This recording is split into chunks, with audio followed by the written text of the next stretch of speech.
찬송가 327장입니다. 찬송가 327장 함께 찬송하도록 하겠습니다.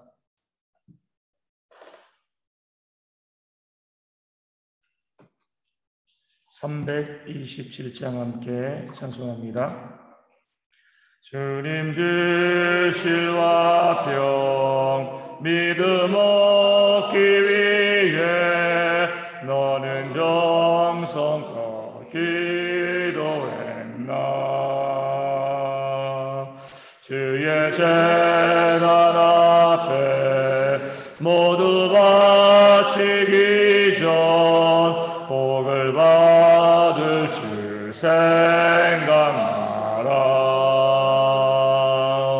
주의 재단에 산제사 드린 후에 주의 마음을 주장하니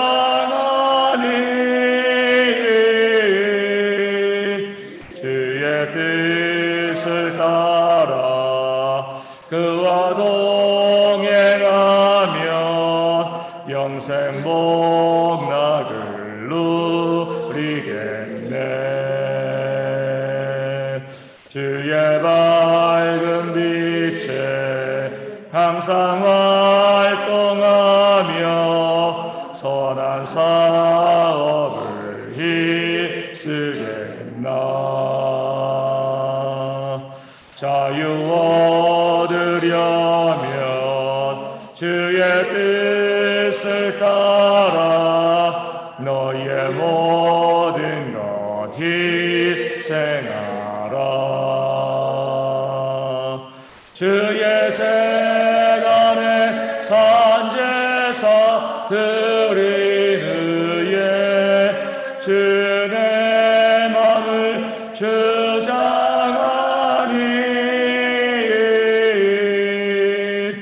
주의 뜻을 따라 그와 동행하며 영생 복락을 누리겠네.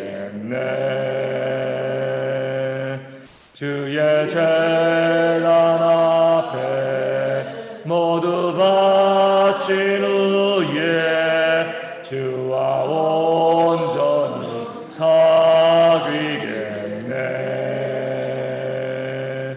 주님 주신 기쁨 또한 그의 사랑 어찌 말로 다 형용하랴.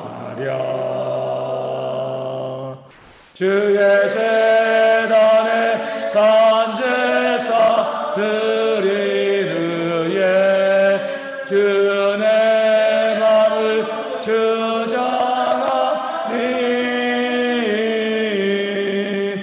주의 뜻을 따라 그와 동행하면 영생 복락을 누리겠네. 아멘. 사도신경으로 우리의 신앙을 함께 고백합니다. 나는 전능하신 아버지 하나님 천지의 창조주를 믿습니다. 나는 그의 유일하신 아들 우리 주 예수 그리스도를 믿습니다. 그는 성령으로 잉태되어 동정녀 마리아에게서 나시고 본디오 빌라도에게 고난을 받아 십자가에 못 박혀 죽으시고 장사된 지 사흘 만에 죽은 자 가운데서 다시 살아나셨으며 하늘에 오르시어 전능하신 아버지 하나님 우편에 앉아 계시다가 거기로부터 살아있는 자와 죽은 자를 심판하러 오십니다. 나는 성령을 믿으며 거룩한 공교회와 성도의 구제와 죄를 용서받는 것과 몸의 부활과 영생을 믿습니다. 아멘. 고린도전서 11장 3절 말씀입니다. 고린도전서 11장 3절 말씀입니다. 신약성경으로 276면에 있습니다. 고린도전서 11장 3절 말씀입니다. 신약성경 276면입니다. 제 말씀을 읽어드리도록 하겠습니다. 그러나 나는 너희가 알기를 원하노니 각 남자의 머리는 그리스도요 여자의 머리는 남자요 그리스도의 머리는 하나님이시라. 아멘. 먼저 사도 바울은 교회의 전통을 고린도 교회 성도들이 잘 지키고 있다, 거기에 대해서 칭찬하고 있습니다. 그러면서 사도 바울이 정말 중요한 전통, 교회가 지켜야 될 성경적인 전통이 무엇인가 알려주고 있는데, 그것이 바로 교회의 질서에 대한 부분입니다. 그러니까 교회 질서를 이야기하기 위해서 교회 전통을 미리 이야기하고 칭찬하고 있는 거죠. 오늘 말씀을 통해서 너희가 알기를 원한다. 이 교회의 질서에 대해서, 바른 전통에 대해서 너희가 바르게 알고 미혹당하지 않고 바른 길로 걸어가기를 원한다. 이렇게 말씀하고 있습니다. 그러면서 각 남자의 머리는 그리스도라 이렇게 말하고 있습니다. 우리가 이제 이 말씀을 이 많은 분들이 또 오해하고 또 힘들어하고 또 이 말씀으로 또 이제 문제가 많이 발생하는데, 보통 머리라고 하면 그리스도가 우리의 머리 되시고 우리가 지체된다라고 말씀할 때 머리는 주권자를 의미하고요. 몸은 이 순종하는 존재, 이 주권에 복종하는 그런 존재로 많이 이야기합니다. 물론 맞죠. 머리라는 것이 이 주권을 가지고 주관하는 것이 맞습니다. 근데 우리가 여기서 봤을 때 사도 바울이 말하는 관점은요, 각 남자의 머리가 그리스도이다라고 이야기했을 때 우리 그리스도가 주관하는 자, 이런 의미를 가지고 있지만, 더 중요한 것은요, 그리스도에게서 그 남자가 나왔다, 출생을 의미한다, 이렇게 볼 수가 있습니다. 그러니까 이제 머리가 됐다는 것을 우리가 주권으로만 이해할 것이 아니라, 오늘 본문이 더 중요하게 이야기하는 것은 어디에서부터 시작되었는가, 이 사실을 이야기하는 거죠. 그런 면에서 각 남자의 머리는 그리스도다 이렇게 이야기했을 때 그 남자가 어디에서 시작했다고요? 그리스도에게서, 하나님에게서 시작되었다는 겁니다. 어떻게 하나님에게서 남자가 나왔습니까? 우리 창세기에 나와 있죠. 우리의 형상과 우리의 모양대로 사람을 만들자 하시고 남자를 만드셨습니다. 하나님에게서부터 그 남자가 나왔기 때문에 남자의 머리는 그리스도이다 이렇게 말씀하고 있는 겁니다.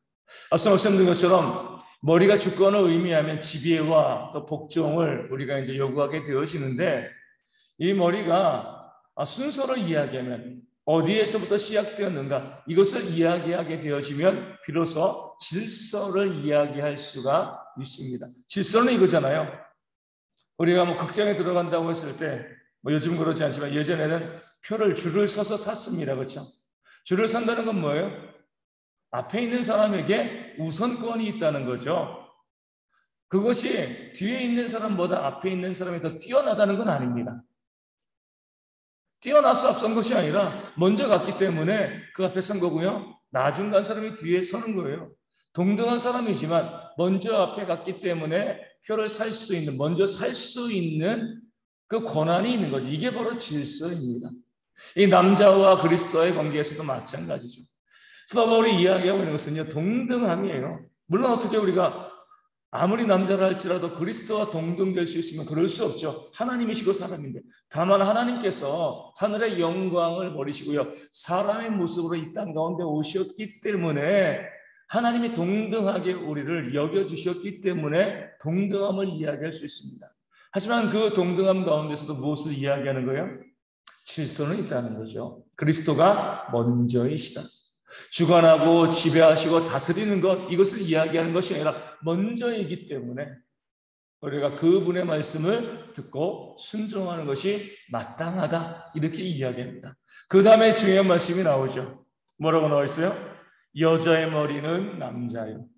이것을 가지고 많은 분들이 어때요? 야, 남자는 머리고 여자는 몸이야, 남자가 하는 대로 다 가야 돼, 이렇게 말씀하시는 분이 있습니다.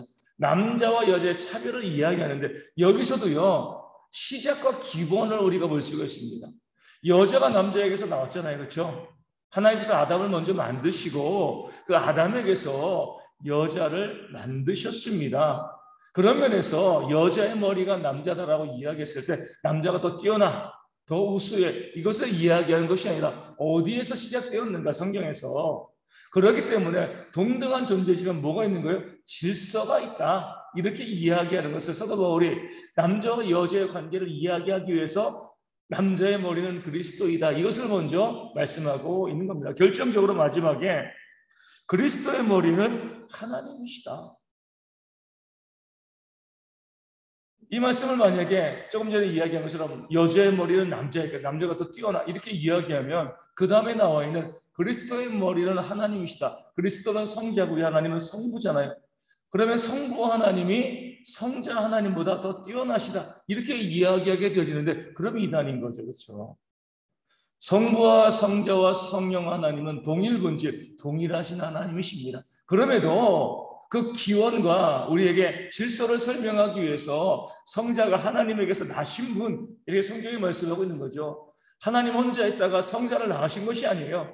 항상 함께 계셨는데 그 위치와 사역을 아버지로서의 사역과 아들로서의 사역이 있기 때문에 그 사역과 질서를 설명하기 위해서 성자가 성부로부터 나셨다라고 이야기하지, 성자가 성부보다 더 못한 존재, 더 열등한 존재라고 말씀하고 있는 것은 아닙니다. 이 말씀에서 중요한 거죠. 그리스도의 머리는 하나님이시다. 성부와 성자는 동등하신데 다만 질서를 위해서 그리스도의 머리가 하나님이시다. 이렇게 이야기한 것처럼 남자와 여자도 똑같다는 거죠. 그렇죠? 여자의 머리가 남자다. 이것이 남자가 더 뛰어나고 더 우수하다. 이렇게 보면 그리스도의 머리가 하나님이시라는 이 말씀을 통하여서 우리의 신앙을 부정하는 이단의 교리가 되어지지 않겠느냐. 성부와 성자가 동등하신 것처럼 남자와 여자도 뭐예요? 동등하다는 겁니다. 다만 무엇이 있는 거예요? 교회의 질서를 위해서 우리가 이 땅 가운데서 나중에 천국에 가게 되어지면은요, 남자도 여자도 없습니다. 우리가 살고 있는 이 세상에서 남자와 여자가 있는 것이지 장가가는 것도 없고요, 시집가는 것도 없고, 남자와 여자만 서로 다투고 싸우고 눕고 나지만 이런 것들이 존재하지 않는 것이 완성되는 하나님의 나라의 모습인 거죠. 다만 이 세상은 어때요? 여전히 죄악이 횡행하기 때문에 세상에서는요, 사람들이 가장 많이 무엇을 따지냐면 높고 낮음을 따집니다. 내가 더 높아, 너는 낮아. 이런 세상 가운데서 우리가 물들어 있다 보니까 남자도 여자도 누가 더 높냐 이 문제로 따지는데 그렇게 하지 말라는 거죠. 하나님께서 남자와 여자를 만들어 놓으신 것은 동등한 존재로서 서로 협력하고 서로 양보하되 다만 무엇이 있는 거죠? 질서가 있다.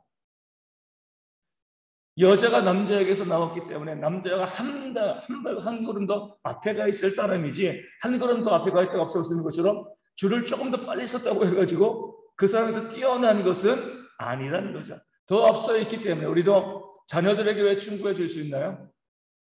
내가 인생을 먼저 살아왔기 때문에 그렇습니다. 그 질서를 자녀들이 잘 지킬 때 자녀들에게 복되는 거죠. 마찬가지로 남자가 여자보다 더 먼저 만들어졌기 때문에 우리가 교회 안에서 그 남자가 그 지혜로서 또 여자를 잘 이끌어가고 존중해 주는 거죠. 내가 더 뛰어나니까 그런 게 아니에요. 그 질서를 유지하고 교회 공동체가 질서를 통해서 화평하게 되어지고 이것을 통해서 어지러운 세상 가운데 교회가 빛과 소금의 역할을 감당하기 원하셨기 때문에 이 질서의 모습을 교회 가운데 말씀하고 알려주고 있는 겁니다. 그런 면에서 우리 남자는 뭐예요? 더 뛰어나서 내가 말하는 게 아니에요. 동등하지만 그 질서를 유지하기 위해서 그 상대방을 배려하고 여자를 배려하고 존중하면서 먼저 이야기하고 먼저 그 부분들에서 협조를 구할 수 있는 그런 지혜가 있어야 되고요. 또 여자는 어때요? 남자의 질서, 먼저됨을 우리가 인정해 나가면서 그 말이 합리적이고 합당하다라고 하면 그 말에 대해서 함께 따르고 협력해주는 그런 모습이 있는 것이 교회의 가장 아름다운 모습이 되어지는 줄로 믿습니다. 아무리 남자라 할지라도 이 말씀을 온전히 깨달아 알지 못하고요, 질서를 알지 못하고 내가 머리 됐어, 내가 더 뛰어나 이렇게 이야기하면 남자라고 이야기할 수가 없는 거죠. 질서의 분명한 의미를 깨달아 알고요, 먼저 된 자로서 먼저 더 선한 길을 살아가고 더 존중하고, 우리 부모가 자녀들을 위해서 뭐 하는 거죠? 희생하는 것이 마땅하죠. 자녀들이 부모를 위해서 희생하는 것이 아닙니다. 그런 면에서 먼저 되었다는 것은요, 더 희생하고 더 헌신하는 의미를 가지고 있는 것이지 다 주관하고 내 멋대로 내 마음대로 하는 것은 질서가 아닙니다. 그런 면에서 우리가 질서의 바른 전통을 사도 바울이 이야기하면서 교회가 그 질서 가운데서 세상에, 이 혼란스러운 세상 가운데서 빛과 성화의 모습으로 하나님의 영광을 구하는 그런 공동체가 되기를 원하면서 이 말씀을 주신 줄로 믿습니다. 우리 대형교회도요, 그런 질서가 잘 지켜지는 그런 교회가 될 수 있도록, 어떤 경우라도요, 그 누구도 높지 않고요, 그 누구도 낮지 않습니다. 다만 교회원의 질서가 있는 거죠. 어르신들이 먼저고 또 그 다음에 아이들이 나중되어지는 거고요. 직분자들이 또 먼저 헌신할 거고요. 또 성도들이 또 나중되어지는 겁니다. 다시 말씀드리지만 높고 낮음의 문제가 아니라 질서와 헌신과 또 섬김과 사랑의 모습으로 먼저 된 자가 더 충성하고 더 헌신하고 더 봉사하는 모습으로 우리 대형교회가 더욱더 믿음 가운데 든든히 세워지는 그런 교회 되어질 수 있도록 위하여 기도해 주시고요. 그 질서 가운데 이 세상의 복음을 온전히 증거하는 그런 또한 교회가 되어질 수 있도록 기도해 주시면 감사하겠습니다. 그래서 문장수 집사님과 조순옥 전사님 또 주님에게 방선 사모님 위하여서 계속 기도하여 주시고 부의침과 전의제발 발생하지 않고 건강하게 교회와 잘 섬길 수 있도록 우리 어르신들과 우리 어린아이들이 이 더위 가운데 잘 이길 수 있도록 체력을 내서 기도하여 주시고요. 교회가 나쁘신 분들과 또 물질의 문제로 힘들어하시는 분들 위하여 또한 기도하여 주시고 우리 다음 주부터 저희가 우리 청소년부 여름 수련회를 통하여서 비롯하여서 이제 여름 행사들이 진행되어집니다. 교회가 주일학교가 부흥되어지는 그런 교회 되어질 수 있도록 또한 위하여 기도하시고 이 마지막 시대에 복음으로 온전히 증거하는 그런 교회로 바로 세움받을 수 있도록 이 교회를 위해서도 전도와 선교를 위해서도 함께 기도해 주시면 감사하겠습니다. 우리 주기도문 하시겠습니다. 하늘에 계신 우리 아버지, 아버지의 이름을 거룩하게 하시며 아버지의 나라가 오게 하시며 아버지의 뜻이 하늘에서 같이 땅에서도 이루어지게 하소서. 오늘 우리에게 일용할 양식을 주시고 우리가 우리에게 잘못한 사람을 용서하여 준 것 같이 우리 죄를 용서하여 주시고 우리를 시험에 빠지지 않게 하시고 악에서 구하소서. 나라와 권능과 영광이 영원히 아버지의 것입니다. 아멘. 기도하겠습니다.